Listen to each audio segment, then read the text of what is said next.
Mr. Sonsak, will you be kind enough to share? Are you receiving any monetary benefits from SMNI? Yes, Mr. Chair. And would you be kind enough to detail to us how much you're receiving as consultant? Cheese. This is $1 million. How much? $1 million Per per month. per month? Yes. Thank you very much. So if So, Mr. Chair, one more question. Fortunately, I'm not so versed in the world of television, but can you explain to us yung difference po as Miss Badoy as talent and Miss Badoy as the co-producer? Mr. President of the SMNI. I would like to defer the question to our consultant. Yes. If I may, Mr. Chairman. Wait.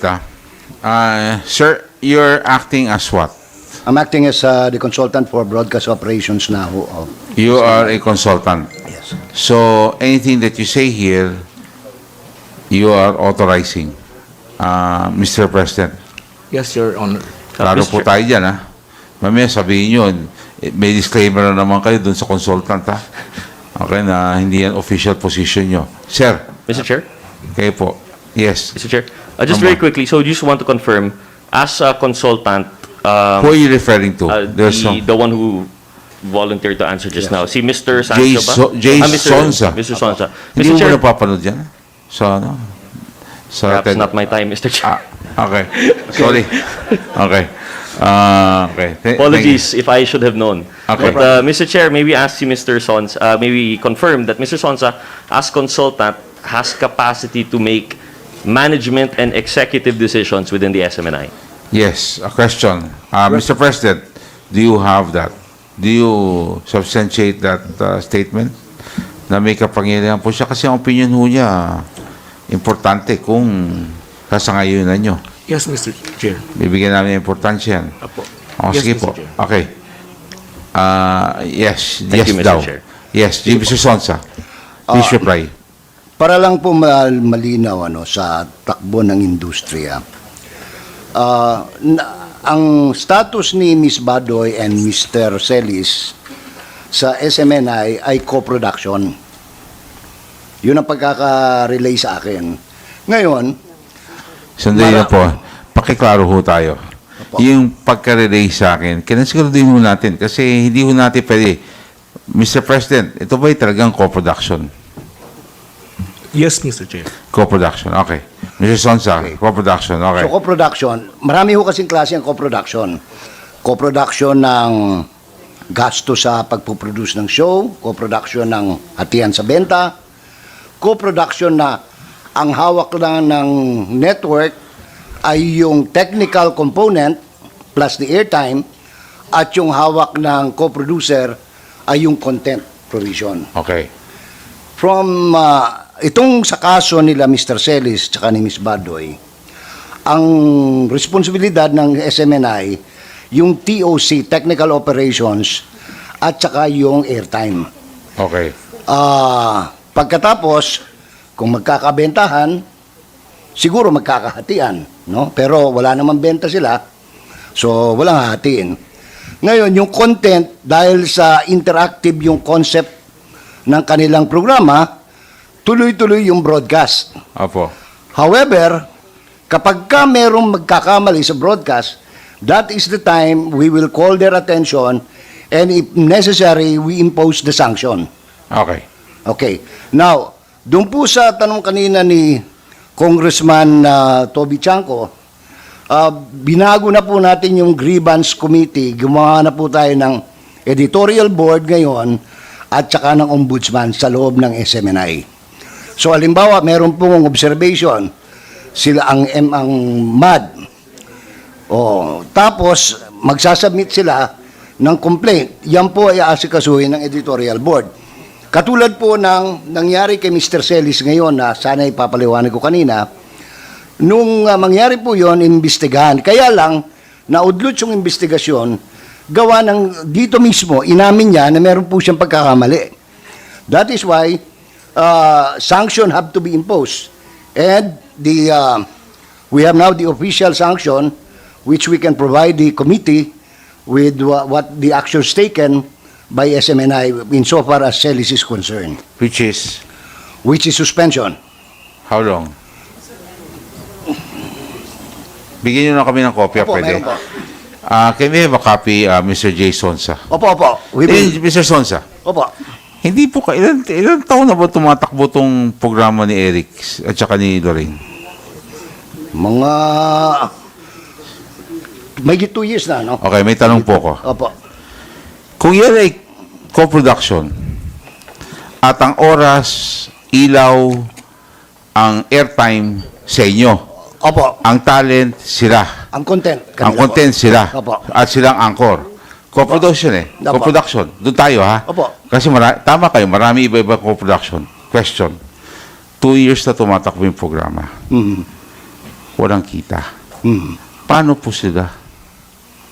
Kasi nga po ganito, yung konsepto nung Paano sila nakakapagtiis ng 2 taon na wala silang benta pero araw-araw banat sila ng banat?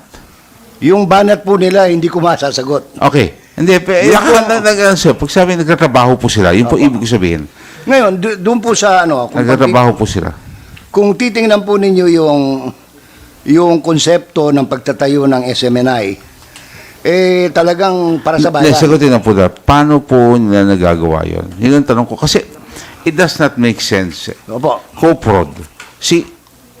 Co-prod, pero sa kanila oras, pag sinabi co-prod, hati eh. Oras sa kanila, Opo. ilaw, lahat sa inyo, technical, sila talento, at saka content. Yun lang. Opo. Okay? Kasi doon nga kayo nagtatago doon sa waiver eh. Alam ko naman kung sa kayo pupunta. Pero sige, doon muna tayo sa issue ng co-prod. Na pinapalabas nyo, co-prod to, ergo, hindi namin sagutin kung anong sasabihin nila. Kasi co-prod eh. Nagtatago kayo. Hindi nyo tinawag black timer, hindi nyo tinawag iba. Ang sinabi nyo, co-prod. Okay. Benta, hati. 2 years, walang benta. Sila po, wala po Wala, sila. in short, wala silang income. Opo. Hindi po kaya pinapasweldohan ng SMNI sila. Kaya nabubuhay sila mas walang revenue. Sweldo, wala akong alam na sweldo. Hindi. Kung Mr. Chair, honorario, Hindi. Can we, SMNI, can you please answer? Kung Mr. sweldo ba Chair. siya sa inyo, hindi? Mr. Chair, point of clarification. Yes. Yes. The Honorable, yes. Before Just that, the Honorable Gomez was wanted to be acknowledged. But before that, sumisweldo ba o hindi? Attorney, sagot lang muna. Talent fee, Mr. Chair. Meron. Talent fee, not Okay. sweldo. $100,000. Yes, Mr. Chair. Yung sagot nyo. Per our co-production agreement, Oh. and the copy of the co-production agreement is already with the committee, Mr. Chair. Okay, the Honorable Gomez and the Honorable J.J. Suarez. Mr. Chair, would it be possible that the President answer your questions? Okay. Kasi siya yung talaga dapat nakaka-oversee ng lahat ng operations ng network. Hindi mo naman tinatapon sa consultant mo lang yun. Consultant, binibigyan ka lang ng tip kung anong pwede mong gawin. But, if your day-to-day operations, it should be the President who should answer you. Yeah, he's the responsible person of that network. Thank you very much, the Honorable Gomez. The Honorable J.J. Suarez. Yes, thank you very much, Mr. Chair. Actually, I do share the sentiments of Representative Gomez regarding the who should be the one to answer. With respect lang dito kay Mr. Sonsa, sir, you mentioned earlier that you're serving as consultant for SMNI. yes sir.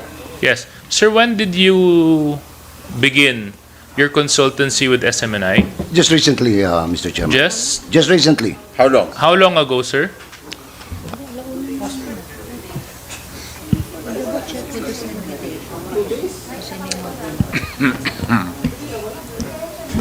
Mr. March Sonsa. 20. Yeah. Kailan po? To be exact, March 20.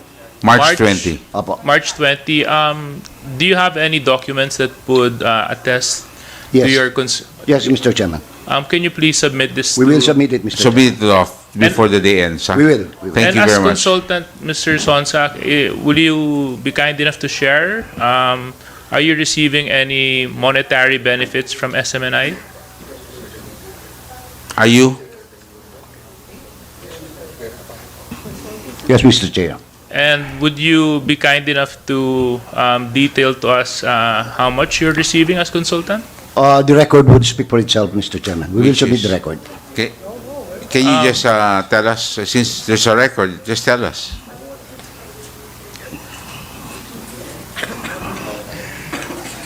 It's a sizable amount, Mr. Chairman. Which is, This is $1 million. how much? $1 million Per? 1 million. per month. Per month. Yes. Thank you very much. So if the documents are there, Mr. Sonsa, can you, Okay. Mr. Sonsa, since the documents are there, can you be, Silence is requested. The Honorable J.J. Suarez Yes. has the floor. I think you referred to some documents that you were looking at, Mr. Sonsa. Can you please furnish the, Yes, we will, yes, okay, Mr. because Chairman. we just wanted to determine whether you're a consultancy and how long you have been a consultant. Kasi we've been having these hearings for the past 3 weeks at ngayon lang po kayo lumitaw kaya medyo nakakagulat po ang pagdalo ninyo sa komitiba. But nevertheless, maraming salamat po sa mga ibinahagi ninyo. Thank you very much, Mr. Mr. Chair. Chair,